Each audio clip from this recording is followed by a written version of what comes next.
Hi,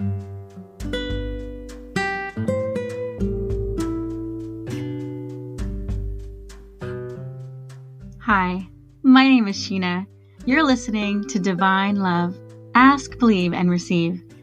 This podcast is all about the law of attraction and how you can learn to use it to achieve the things that you want in life. Keep listening if you want to hear more.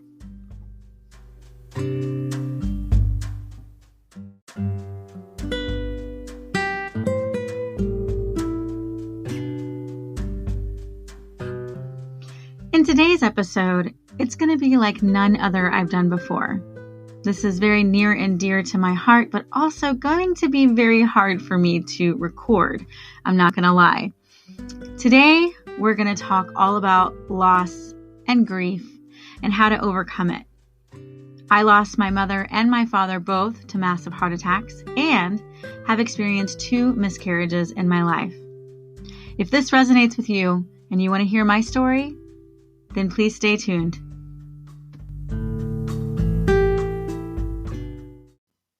Hey, you guys. Have you ever wanted to make a podcast? Well, let me tell you, Anchor is the easiest way to make a podcast. Anchor gives you everything you need in one place, and it's for free, which you can use right from your phone or your computer. They have creation tools that allow you to record and edit your podcast so it sounds great. They'll even distribute your podcast all over the place, like Spotify, Apple Podcasts, Google Podcasts, all kinds of places. You can easily make money from your podcast as well, and there's no minimum listenership. Can you believe that? Download the app or go to anchor.fm to get started. That's anchor.fm to get started. I really can't wait to hear your podcast.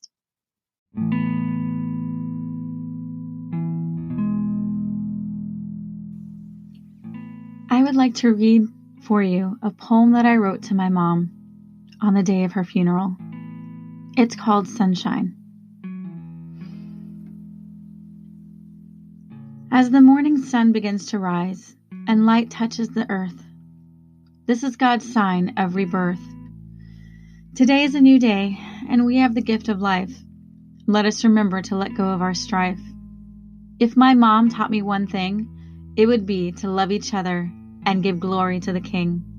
She loved her Jesus more than anything. I know now she is beside him with her angel wings. As hard as it is to not have her here, I find comfort knowing she is still near. I can't imagine not hearing her voice, but as life has it, I don't have a choice. She prepared me as much as she could, showing me that even through hard times, life is still good. She brought joy no matter where she went. Her uplifting spirit was so heaven sent. If you needed a friend to talk to, she would be the one to listen to you. Her passing was so unexpected. I guess it's how you know her and the Lord were so connected. It was quick, and she was gone in an instant, with no suffering and no resistance. When she saw the light, she knew what to do. Her spirit saw Jesus, and she just flew. All who knew my mom know she had lived her life like a psalm. She praised Jesus night and day. I know he did not want her to suffer in this way. Her passing is hard on us all, but when her heart gave, he answered the call. She did not want to be sick or frail. She wanted to be remembered for the happy tales. This is so hard for me to say goodbye. She is my best friend, and I might always cry. On this day, I have to say to you, let us remember her legacy, that God's love is true. Life on earth is very short. Don't waste another minute holding a grudge or snort. Let her passing be a window to love one another. All she ever wanted was for us all to be sisters and brothers. I know this is hard. All of our hearts have been scarred. Her sunshine is a lesson to us all. She gave love, laughter, and fun, even when we'd fall. Carol Ann broke the mold. She was beyond what this world could hold. A being so loving and true, no one ever knew what she was going to do. Let us reflect on the great fun we had. She would not want us all to be sad. You know my mom is looking down on us still. No matter what happens, I know she always will. My kids have learned so much from her through the years. Somehow she prepared them, and they have no more tears. They tell me, you are an angel with beautiful wings. How you told them of heaven and all the wonderful things. Mommy, I love you so much, it's true. I don't know how to do this life without you. I know you're watching from up above. I can see your sunshine through my kids' love. You taught me so much. I am forever grateful for your touch. Never forgotten, this is true. We will always remember you.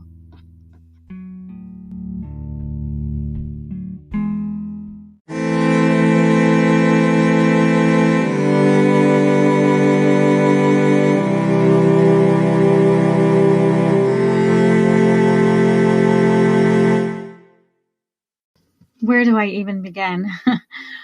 So, back in 2009, I wrote an article about losing my father. And my father passed away when I was 15 years old of a massive heart attack. And I actually got the call when I was at school. They called the office, called me out of class, and I took the call from somebody from his work, and they told me that my dad had dropped dead at work. That's literally the words that they used. I dropped down to my knees in the middle of the office where everybody could see me and just bawled like a little baby.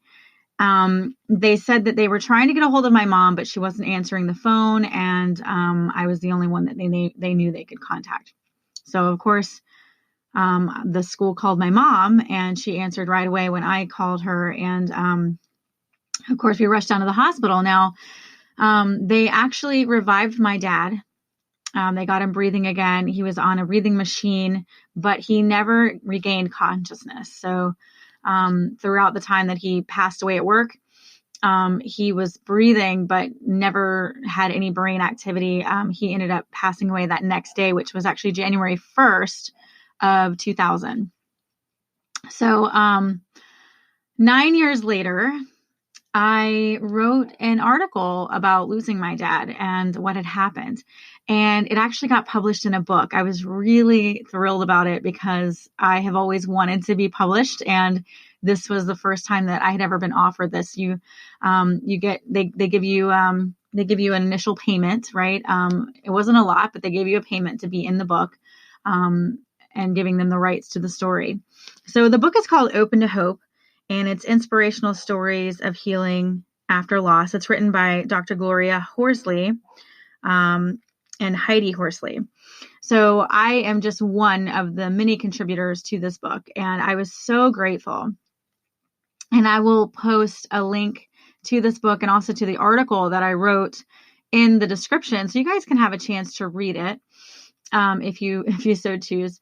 But I still get emails about this book because for all the contributors in the book, they do let you put your contact information. Now, the email address that I have that I was using at that time, it was back in 2009, and now it's 2019. So I currently do not use it, although it's still active. So the other day, I went into that email address just to see if I've gotten any emails.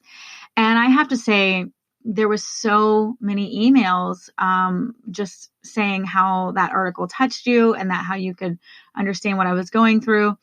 And first, I apologize for everybody who's written to me, years ago that I never got back to because I just don't use that email address anymore. And secondly, I'm just so grateful and humbled that I was able to help you guys through a hard time with my experience.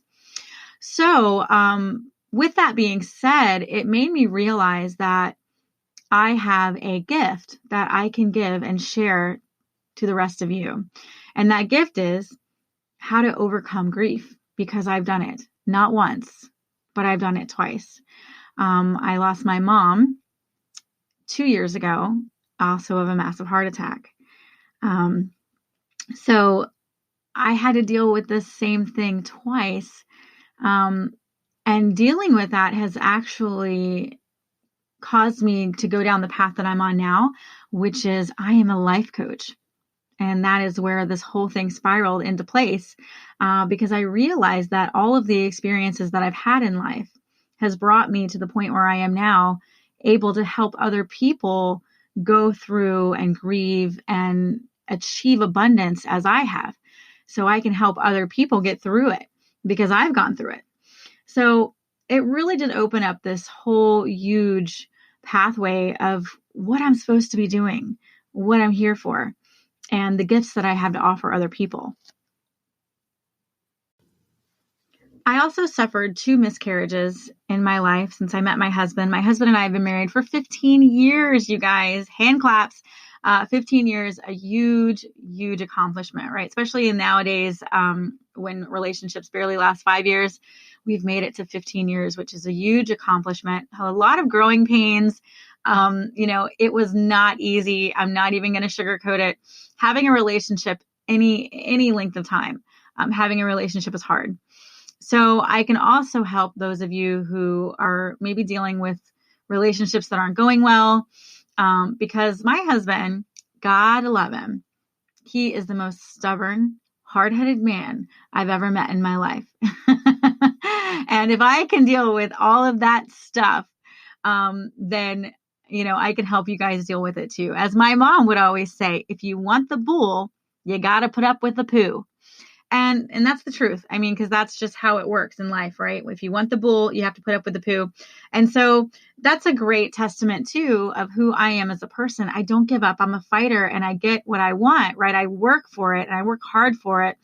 And because of that, I am able to reap the benefits of having this, wonderful family life, this life that I've always dreamed of, and working towards my goal of having the dream house I've always wanted. But I can see all these things manifesting for me because of my past experiences, my goals, and my beliefs.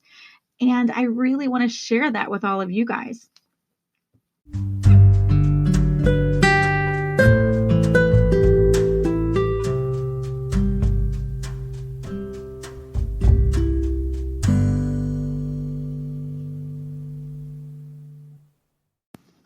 So segueing into the most horrible day of my entire life, with all the loss that I've had, nothing compares to the day that I lost my mom. My dad's death, I was 15. That was hard. I was in school, seeing him on the breathing machine, actually watching him pass away. That was hard, and it was definitely a huge turning point in my life of who I was to become. But growing up, I had a great childhood. I really did. I was an only child. I do have a half brother, but I don't really claim him. He was never in my life. And to be honest, he was in and out of jail since I could remember. He got into drugs at a very young age, and that kind of took over his life. So we don't really talk too much about him, but I do have a half brother. I guess I should claim him. My mom was married before she met my dad. But as far as my childhood, I grew up as an only child, and I played with my angels. Now, I know that might sound weird, and of course, some of you may think that these were my imaginary friends, and if you want to say that, then sure. But I truly could see angels. I could. They were as plain as day to me. And it was weird when I grew up and found out that other people couldn't see them too. I thought that everybody could see them, but apparently it was just me. So, when I got into my teenage years, I realized that, whoa, I'm a little bit weird. I got to slow my roll, stop talking so much about angels. But truly, I had a really fun childhood. I lived out in the country. We had 5 acres, and I spent most of my days in trees. Kid you not, I usually was up in a tree. Actually, I remember very fondly a time when I climbed a tree and my mom was down looking for me. And I was hiding from her. I didn't want to tell her where I was. And she got so mad because she was yelling for me for like 10 minutes. And I was up in this tree just giggling, seeing if she could find me. And finally, when she got really scared and she ran inside, I could tell that she was like getting frantically upset. So then I jumped down and I was like, boo, and of course she was mad.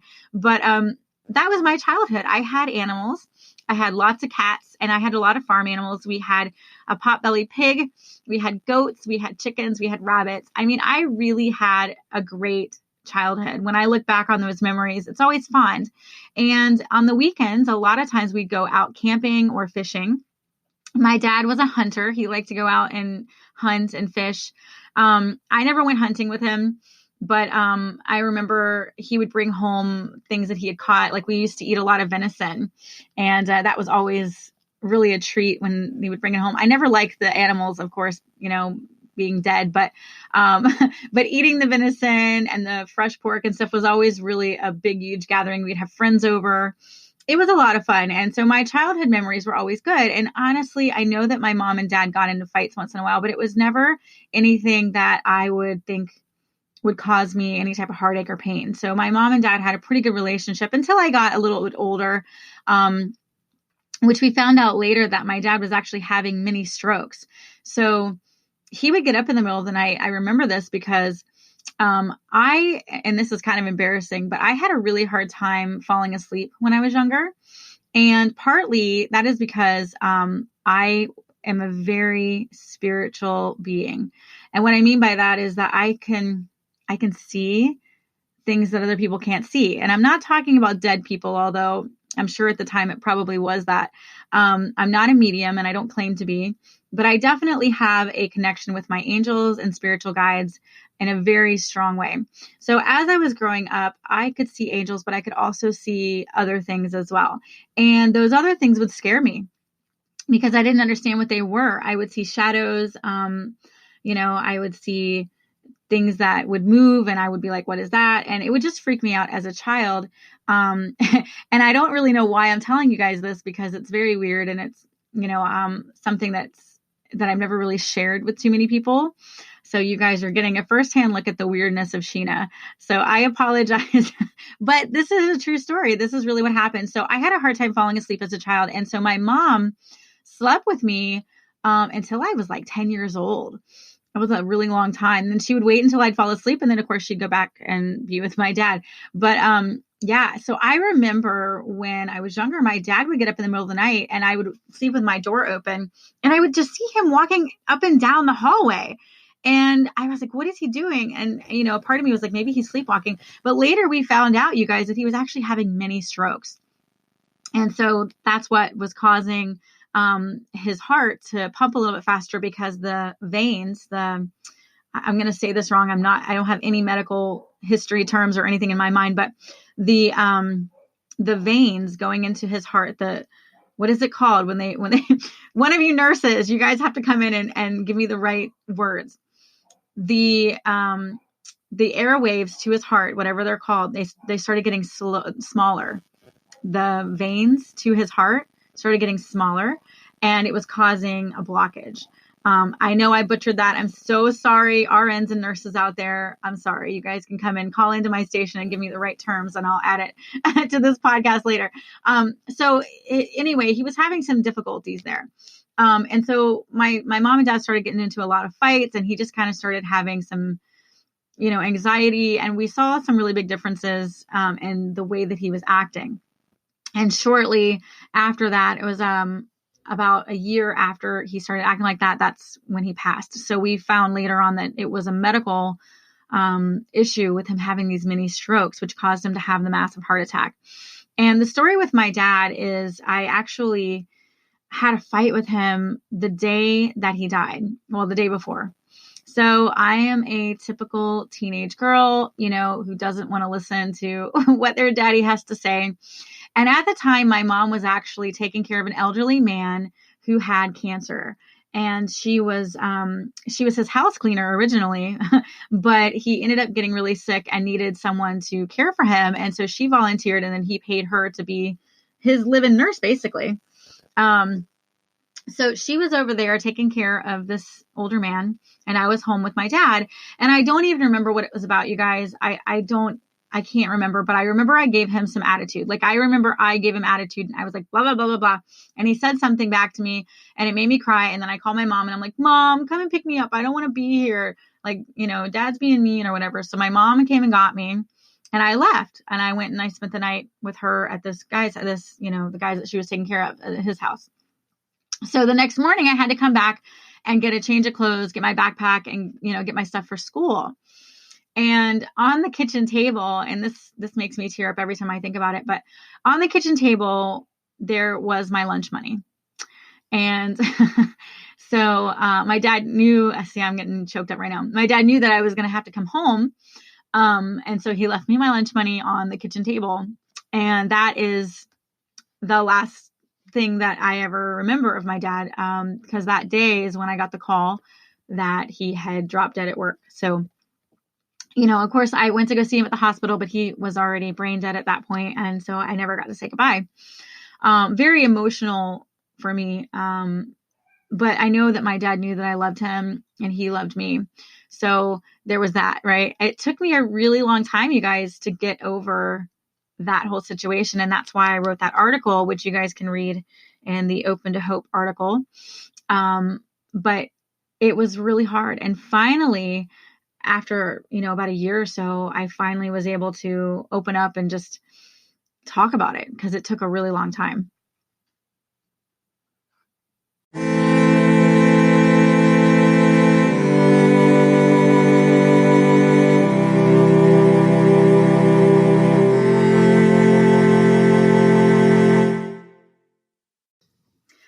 So let's segue into, again, the worst day of my life. And I know I kind of got off topic there, but it's hard when you're dealing with these emotions to stay on track. So my mom. My mom was my absolute best friend. Growing up as an only child, we did everything together. She was my sister, and my mom, and she was definitely my spiritual partner. We did a lot of prayer and just, it was just an amazing relationship that we had. We had a connection that not a lot of people could understand. After my dad passed away, we got even closer because, of course, that was a traumatic experience for the both of us. And it just brought us closer as people. I think when you hear about like twin flames and things like that, I really think of my mom, because I don't know another person in this world that understands me as much as my mom did, and me understand her as much as, we did.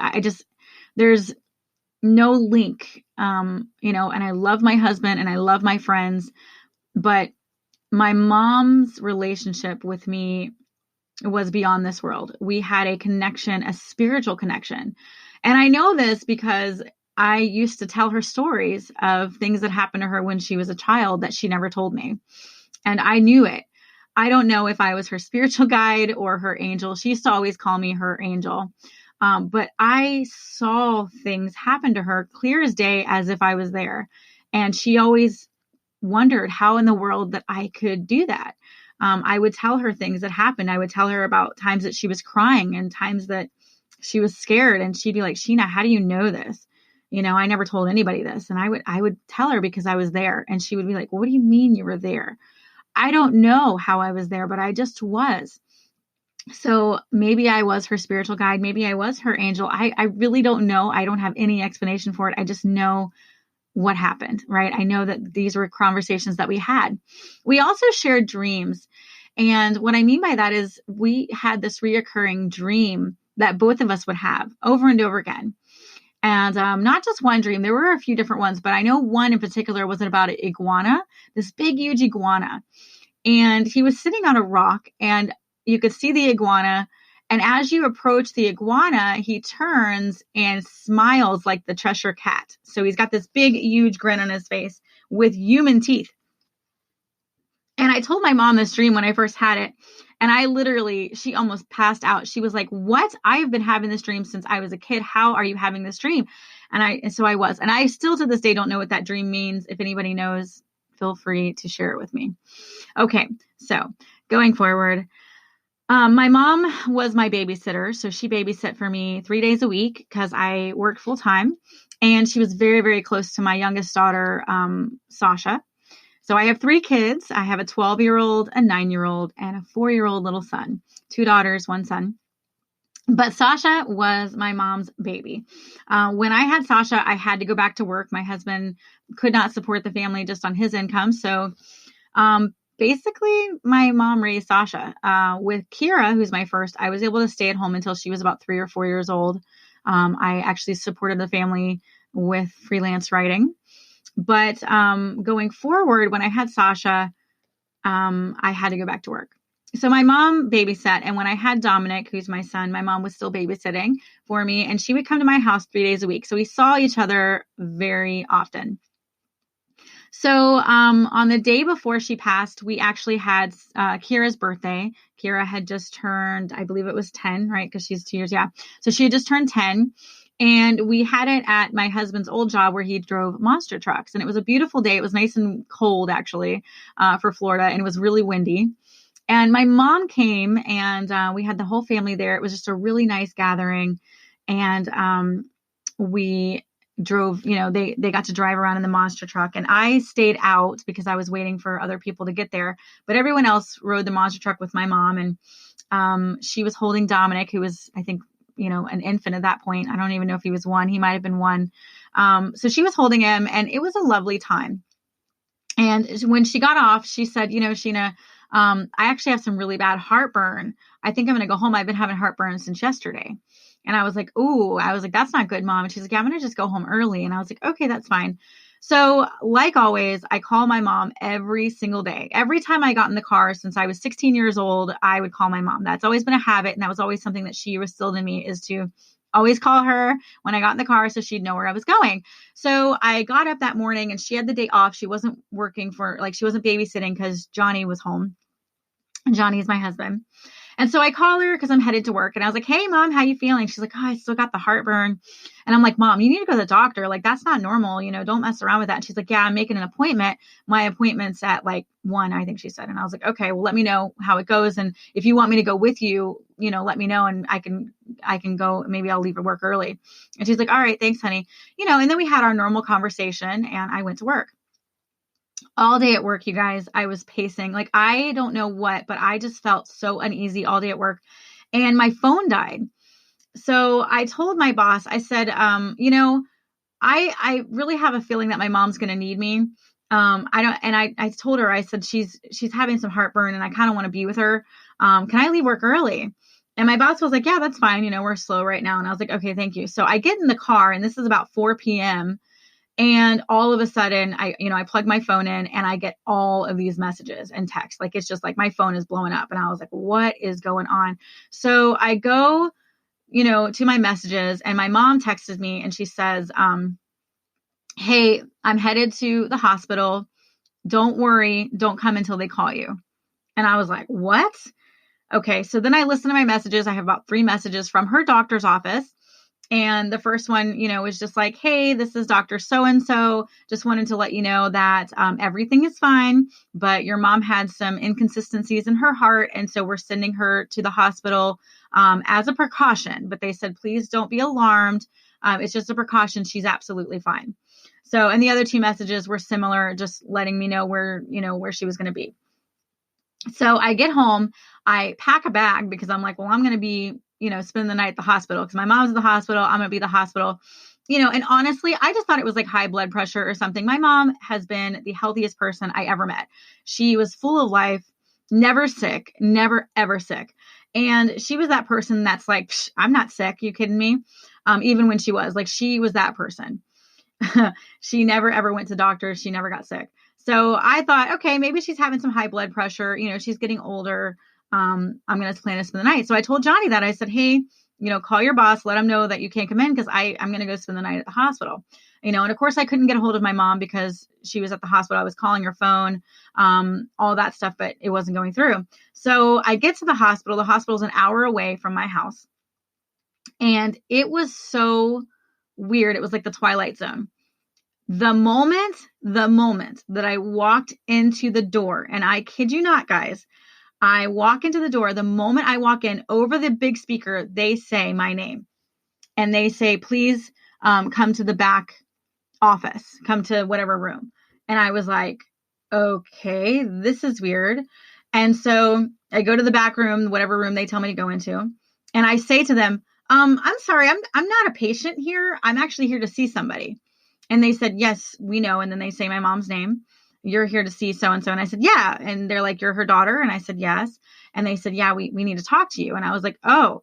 And so at this point, I'm thinking, oh, crap, something's wrong.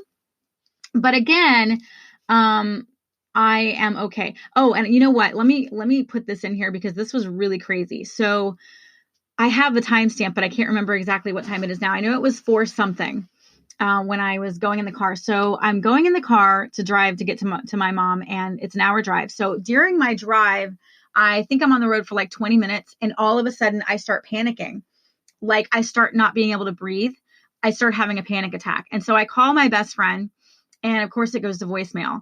And I am bawling, you guys. I'm freaking out. I'm like, oh my God, Amanda. Oh my God, my mom's in the hospital. Oh my God. And I'm freaking out. And I'm crying. And I'm like, please pray. Oh my gosh, I don't know what's going on. And like, as soon as I get done with that call, I start yelling. And I start saying, no, no, no, like that. And I'm in the car, you guys, by myself. And I'm screaming at the top of my lungs. I'm screaming, no, like just no. And then it lasts for like 3 minutes. And I'm like, what the hell is wrong with you? And I start kicking my own butt because I'm like, Sheena, calm the hell down. Like your mom is fine. And so I'm like, yeah, you're right. You're right. I'm freaking out for nothing. Your mom is fine.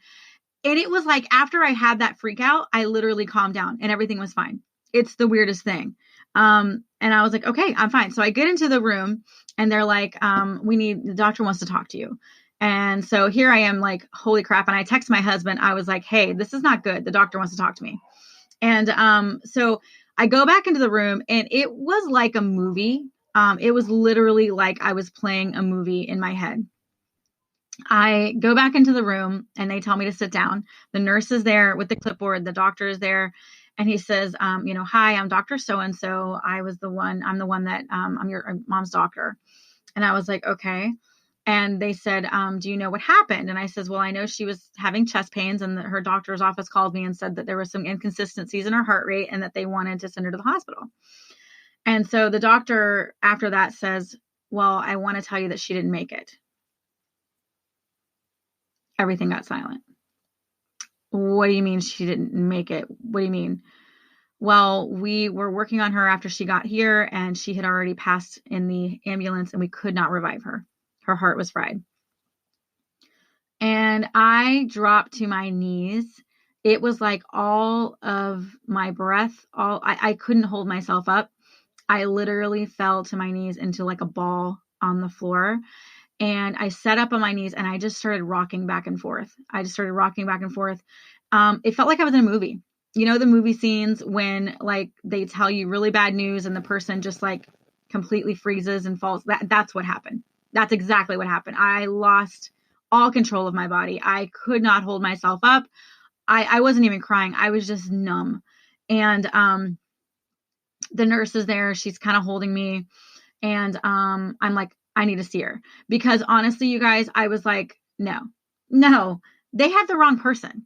It's probably not even my mom. Maybe she has the same name. You know, Carol is a very common name. She's got the same. It's not my mom. They have the wrong person. And so I was like, I need to see her. And the nurse was like, well, you need to wait a minute. Go ahead and calm down. And I was like, no, I need to see her because I was like, it's not my mom. And so they kind of prepped me and they were like, okay, I want you to know that she's got, a breathing tube in there and she might look a little bit different. And they kind of prepped me and everything. So I went in to the room and sure enough, it was my mom. I mean, it was my mom. And they said that she passed away around 4:20, which is around, well, not 4:20. I think it was like 4:18 or something, but it was around the time that I called my friend. And I have that timestamp now because I can listen to that message, or I can go back and look at the time that I called her and see that it was exactly around that time, which is the time that I started yelling no, which apparently was her leaving this earth, and my spirit knew it and was yelling out for her. So I didn't know what to do. I was there by myself. My husband was here with the kids. I'm an only child. My half brother is God knows where. I hadn't talked to him in many years.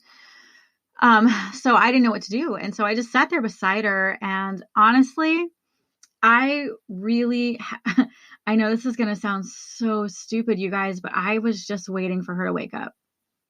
I mean, that's the truth. I was holding her hand. And as I was there, I was feeling her getting colder. When I first got there, she still had the warmth, she still looked alive. And as I was sitting there, and I don't know how long I sat there, she started getting very cold and very kind of like hard. And I didn't know what to do. And there was a reverend, I guess, the guy who is in charge of praying for people on the floor. He came into the room. He was an older man. I feel so bad. He was so much older. He was like in his 80s. He could barely walk around, and he was literally holding me up because I was just a mess and I didn't have anybody there. So he prayed with me, obviously. And I asked him not to leave. And at this point, her sisters are calling, and I'm talking on the phone to people. But the Reverend, he felt, like the third wheel, but I was like, no, please don't leave. Just don't leave. I didn't want to be alone. And I didn't know what I should do, you guys. Like, I didn't know if I should leave her because I was like, she's my mom. What do I do? And so finally, I think I was there for like 3 hours. Finally, I decided that I was going to go home. In the dark, it was really late at this point, and I'm driving home in complete silence. I don't have the radio on or anything. I'm just staring into the darkness that's in front of me and feeling so completely alone, feeling like my tether to this world had just been broken. I didn't lose my mom. I lost my best friend. I lost my spiritual partner. I lost my soulmate, really. I lost her. And I, again, didn't even get to say goodbye. So fast forwarding until now, it will be 3 years in January. We had her funeral on January 21st, which is the day that my dad passed, and her birthday is January 22nd. And they both died at the same hospital, and they both died in January of massive heart attacks. So, I don't know what that means, but I know synchronicities, they happen for reasons. And I guess my mom and dad were connected in ways that I may never know. But that actually was an experience that I had to have, and it brought me to where I am now. Losing, 2 babies could not compare to the loss of my mom. And as much as that was hard, 2 miscarriages. So I had a miscarriage right after I had my firstborn. I was still breastfeeding, and I didn't think I could get pregnant because, you hear all the books and stuff that's like, when you're breastfeeding, you can't get pregnant. My oldest was a year old, and I was still breastfeeding, and we got pregnant.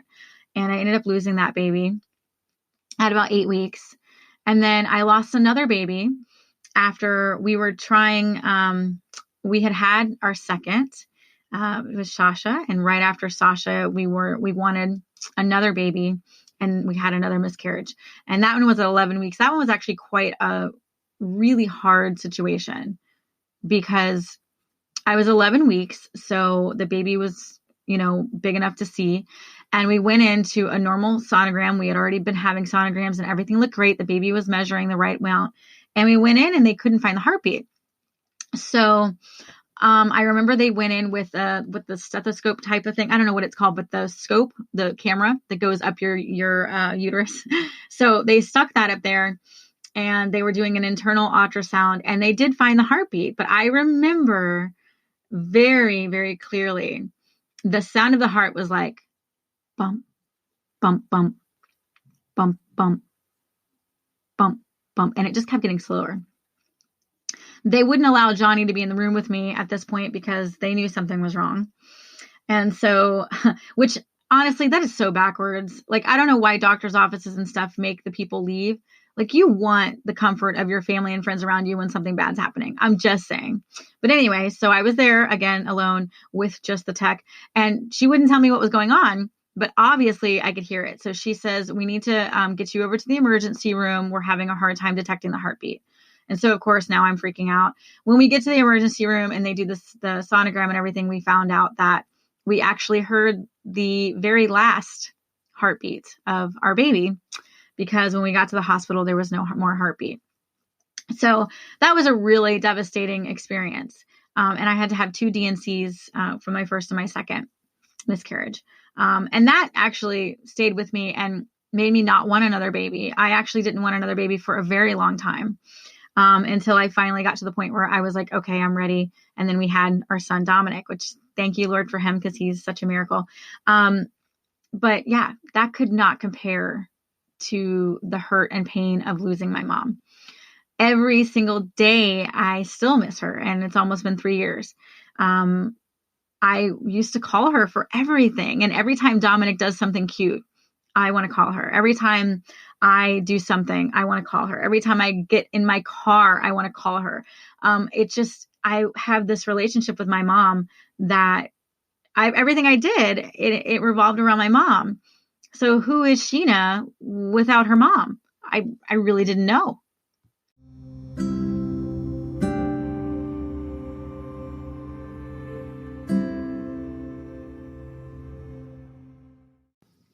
What you'll notice is when you lose someone, your friends and your family members, they really don't know how to act around you anymore. They start acting kind of weird. And sometimes they say not so nice things. I remember the one thing that really ticked me off the most is when a friend of mine told me I just needed to let my mom go. It was time for me to move on. First of all, you never, ever move on when you lose somebody. And no, I never want to let go of my mom. You know, she was still so many wonderful things in me and my children. I never, ever, ever want to let that go. And actually, to quote one of my favorite TV series, The Vampire Diaries, thank you, Damien Salvatore.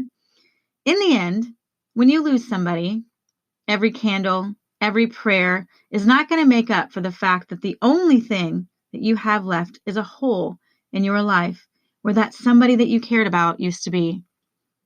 And that really sums it up perfectly on what it's like when you lose somebody. So I started a podcast. It was called Sheena's Audio Blog. And I've been doing this podcast for about 3 years now. I still do have it. It's still active. It's just not as active. But that podcast was really, really therapeutic for me because it allowed me to just talk. And one of the things that people really never prepare you for or don't really discuss is the silence. And what I mean by that is that when you first lose somebody, you have a lot of family and friends that are around you. You're having to prepare for the funeral. So you have a lot of stuff on your mind, right? The first few weeks after my mom passed, my best friends, oh my God, I love them so much. Ashley, you know, you are my heart and soul. Amanda, both of you guys, you held me up during that time. Woo. And so I had my friends with me, and my friend Ashley she actually moved to a different state, and she drove all the way down here to help me plan my mom's funeral. And I will never, ever, ever forget that because that was such a wonderful thing for her to do to help me through that time. And then my aunts, because I have 4 aunts, they all pitched in and helped with the funeral as well. But nobody prepares you for the afterwards. Okay. So a lot of people think that the initial loss is the worst, but honestly, it's the silence afterwards. So after the funeral, after everybody leaves, after everybody goes back to their normal lives, all of a sudden you're dealing with this completely alone. You know, there's radio silence, whereas the first 2 weeks you're having people text you, you're having people call you, and then it's like, okay, they're done. But grief doesn't end. Grief doesn't stop after 2 weeks. And as a matter of fact, it just got worse because the longer I was without her, the harder it was, because the more I realized that she wasn't coming back. At first, it was like, well, maybe she's on vacation. You know, you can trick your brain a little bit like, okay, I can deal with not seeing her for a week. I can deal with not hearing from her for 2 weeks. But then a 2 weeks turns into a month, and a month turns into 6 months, and then 6 months turns into a year.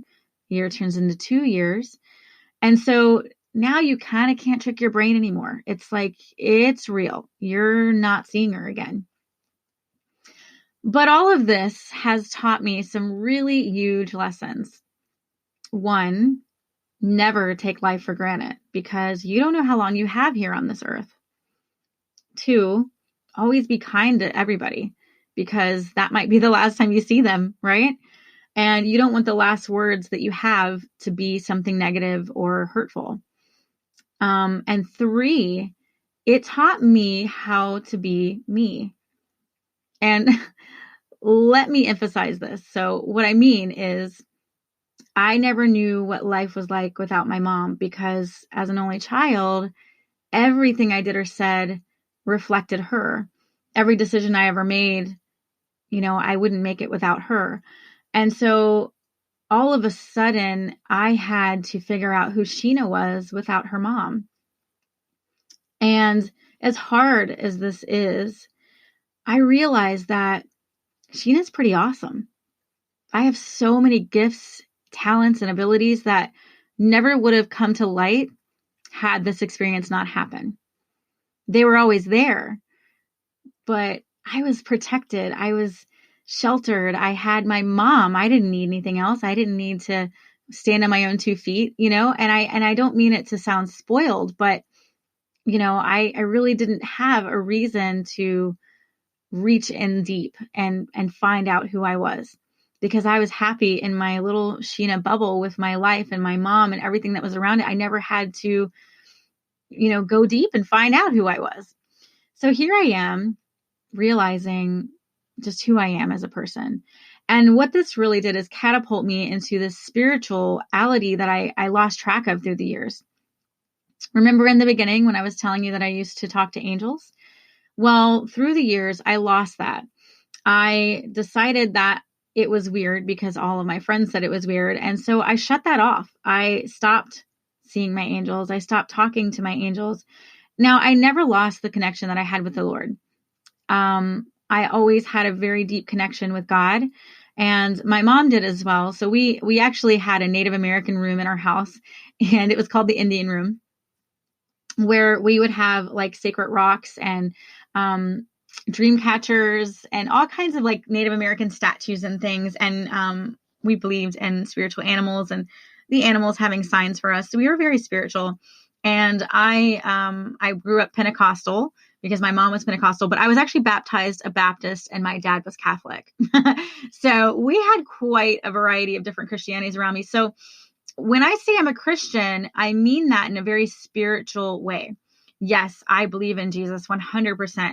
And yes, I believe in our angels, and I believe Jesus died for our sins, and I believe in all that the Bible teaches. But I also have a different way of believing, because I also believe in Mother Earth, and I also believe in spiritual guides, and I also believe in spiritual animals, and I also believe that we have gifts and abilities that are from that source energy that are made just for us. So some people might think that that's weird, or might say that's the occult, or might say that's New Age, but that's just how I was raised. I was raised very spiritual, very loosely based on Christianity as well as spirituality, learning from the earth, learning from the animals, learning from the trees. And my husband likes to call me a tree hugger because I run around barefooted and I love feeling the grass in my toes. And I love hugging trees. And I wouldn't say so much hugging them, more as just feeling their energy. So whenever I go up to a tree, I always put my hand on the tree just so I can feel their energy. And that's me. And I'm learning more about myself. And I'm learning to be okay with myself. And that is so huge, right? Because I think a lot of times people will deem you as weird or odd or crazy. And so you put yourself in this box. And you don't let your real self out because you're scared of what people might think. Losing my mom literally shook that box open and it spilled out. And all of my little pieces, they went rolling all over the floor. And I had no choice but to become myself, because who was I without my mom?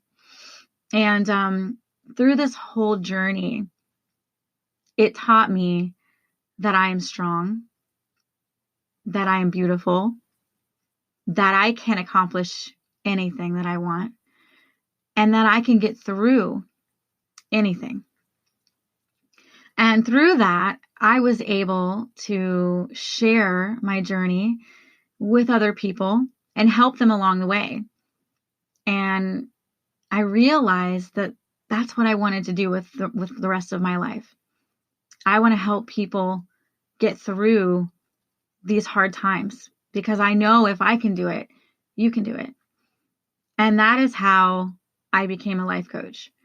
It really just happened in a way where one day I was meditating.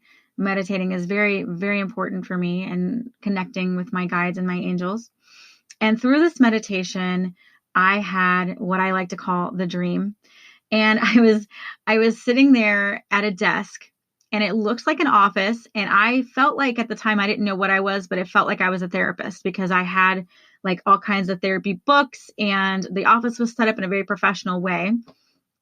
And so I'm sitting there at my desk, and I see a couple coming into my office, and the woman is kind of rushing in. She's coming in really quickly, and she sits down, and her arms are kind of folded. And then the husband is walking like almost defeatedly behind her, with his arms kind of swaying. He kind of looks defeated, and he sits down, like almost flops down, like he doesn't really want to be there. Kind of like, oh God, right? Why is she dragging me to this? And so then I start asking her what I now know is very powerful questions. At the time, I didn't know what this was, but I started asking her some really powerful questions. The question that I asked her was, what is something that you love about yourself? And the lady just laughs, and she's like, nothing. And so then I rephrase, and I says, well, it doesn't have to be your looks. It can be your personality traits. It could be, things that you're passionate about. And she says, well, I just love animals. Like, I can't see an animal on the road and leave it. I have to bring them home. I love animals. I'm really compassionate about animals. And I said, well, that's a great quality. I mean, that's a wonderful thing to be proud of, about yourself, because what a wonderful quality. So then I look at her husband, and I says, well, what do you love about her? And he kind of looks over at her reluctantly, and he's like looking at her, and she's smiling at him, and they kind of like, catch each other's eye. And then he goes, I love her hair. I love how no matter what she does with it, it always looks great. And she wakes up in the morning and her hair looks amazing. I love it when she puts it back, and I love it when she has it down. And he just starts talking about her hair, and she starts giggling like a little schoolgirl, and, smiling at him, and they lock eyes. They make eye contact and eye contact. And I could see this like glim of love in their eyes. And so then the dream kind of fast forwards to the end, and I'm continuing to coach them and stuff. And as they walk out of my office, they're now holding hands and smiling at each other. And at that moment, I got this sense of complete and utter fulfillment. Like, I knew this is why I was put on this earth. This is what I was supposed to do. I had never felt this feeling before in any other career that I've had, in any other thing that I've started. I'd never felt this type of just pure bliss and utter like fulfillment. That's really the only word I could use. Is I felt so right in that moment. So after that dream, needless to say, I went on Google, and, I didn't want to go back to school. I was reluctant because I'm not a very good student. I mean, let's be honest. I'm not a very good test taker. I don't like being in school. I tried to go back to college for early childhood education, and I flunked out of it. I was like, I can't do it. I don't want to do it. It's not in my radar. I don't want to do it. I mean, that's what it comes down to. I don't like it. So I was like, I don't want to go back to school to be a therapist. I don't want to be, going to school for 8 years. I don't want to be a psychiatrist. Like, what is it that I can do where I can help people in a way that's this impactful without having to spend the next 10 years of my life in school? And all of a sudden, I found life coaching. It was like the angels literally just plopped it right there in my Google. I clicked on the first link that popped up, and it happened to be the QSEA, which is the school that I'm in now. It's the Quantum Success Coaching Academy by Christy Whitman. And it was like Christy was talking directly to my soul. I mean, directly to me. Everything that she was saying, I was resonating with. Everything that she was like, I can't even tell you guys. I did not even hesitate. I signed up for that class right then and there. And I didn't even realize at that time that I was signing up for like an actual school course. I thought it was something like Udemy, which is where it's like pre-recorded and you take the courses, pre-recorded videos, and then you just do the worksheets and stuff on your own. No, this was an actual class. And it just so turns out, guys, that when I signed up, that class started 3 days later. I literally signed up at the last minute. If I would have waited, I would have had to wait a whole another year to sign up. So this was divine timing. And I've learned so much from this school, you guys. I have grown so much as a person. You know, when I look back to 6 months ago, before I started this class to now, I don't even recognize the person that I used to be.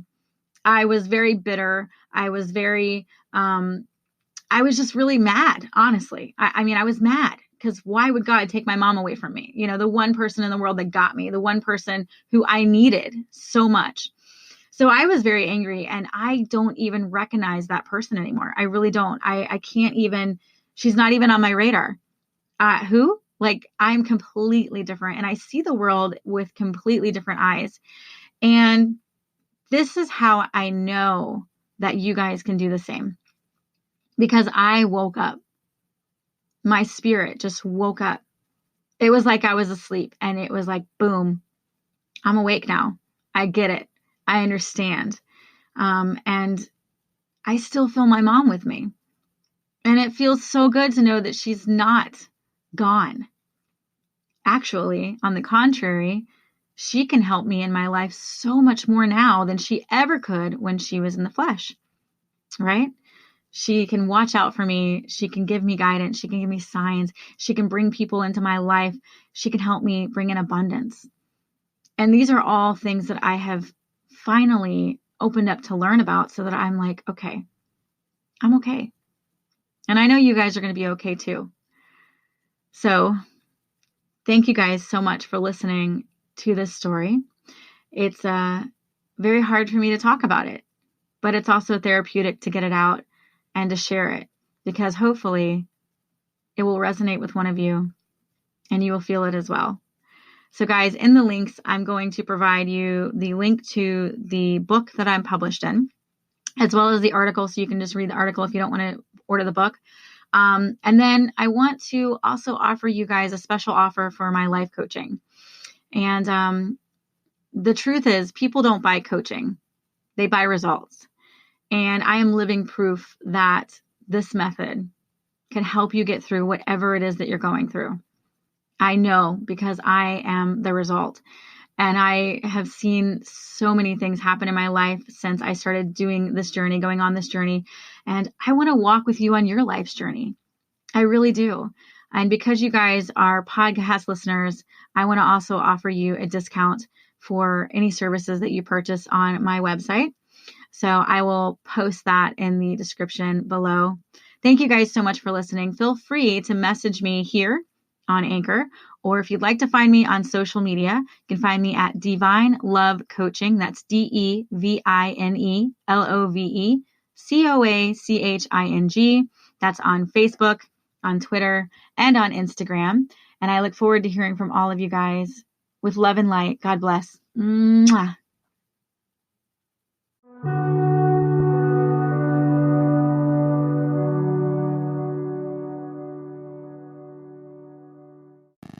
The biggest realization I've had through all of my trials and tribulations, now that I'm in my 30s, is that I'm not scared to be who I really am.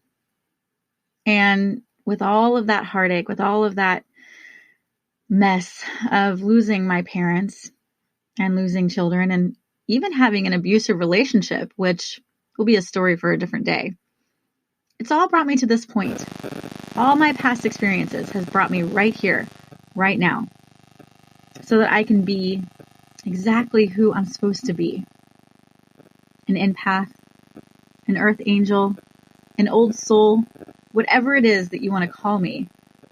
I know that I'm here for a purpose. I know that my life has meaning. And out of the billions of people in the world, I was one of the lucky ones chosen to be here on this earth, to experience life. As hard as it might be sometimes, it can also be pretty wonderful too.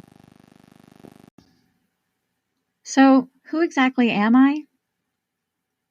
I'm Sheena, a being of love and light. I love to sing. I love to have fun and act goofy and dance even though I can't.